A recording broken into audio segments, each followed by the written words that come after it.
We have Eddie Alvarez, 30 wins and 7 losses. The man is an absolute beast. Joined the UFC, let's see. Joined the UFC, joined Bellator. He was at Bellator 1 back in 2009. First round submission win, third round submission win, second round submission win, second round submission win, second round submission win. I mean, all these wins are coming by submission back in 2009 and 2010.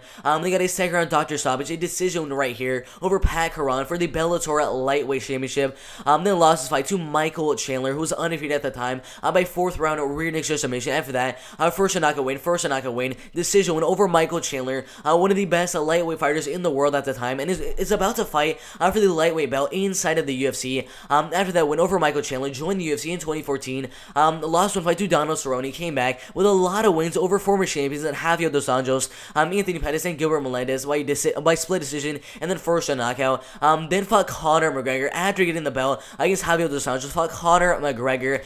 You guys already know what happened. He got dominated and lost the fight by second round knockout against Conor McGregor. After that, he had a no contest against Dustin Poirier. Not really sure what happened there, due to an illegal knee. Got a third round knockout win over Justin Gaethje. Lost one fight to Dustin Poirier, 1-1 championship. Lost one fight and then got that first round submission win. It's been a while since his last fight inside of the UFC, inside of one championship, inside of Bellator. He hasn't been fighting in quite a while. His last fight 1.5 years ago. He is 37 years old, 5'9" inches tall, has a reach of 69 inches. So a little bit of an age advantage for Luri Lapicus in the fight. No height advantage, no reach advantage or anything like that. But Luri Lapicus, 14 wins and 1 loss. Really good submission skills, 10 submission wins and 4 knockout wins. Zero of this man's fights are going all the way. Every single one of this man's wins is being a finish. Then one loss by KO TKO. I think this one is gonna be a finish, 100%. Let's see the betting odds for the fight: -240 for Eddie Alvarez, and then +190 for Luri Lapicus. As we all know, Eddie Alvarez has really good submission skills. 16 knockout wins and 8 submission wins. So in his recent career, he's been going for the knockout. But at the beginning of his career, showed he has really good submission skills, really good grappling, really good wrestling. And Luri Lapicus, his main game plan in most of his fights is to get the fight to the ground and go for submission. Get the fight to the ground over and over again. That is his main way of winning his fights. Submission win right here. Submission right here. Submission right here. That's how he wins the fights. He takes the fight. He takes the fight to the ground.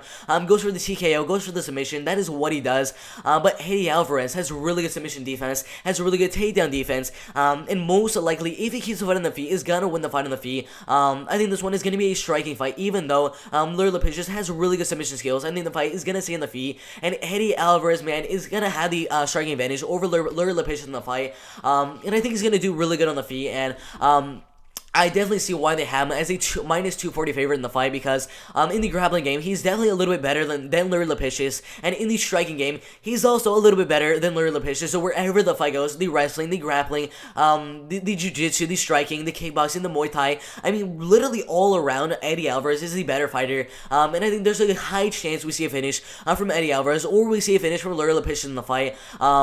I don't know how he's going to finish the fight in this one, but I'm going with Eddie Alvarez to get a knockout in the first or second round, or to get a submission in the second round. Most likely, it's not going to be a submission. Luri Lapicus has 2 good submission defense, so I'm going to be going with Eddie Alvarez to win the fight by second round TKO.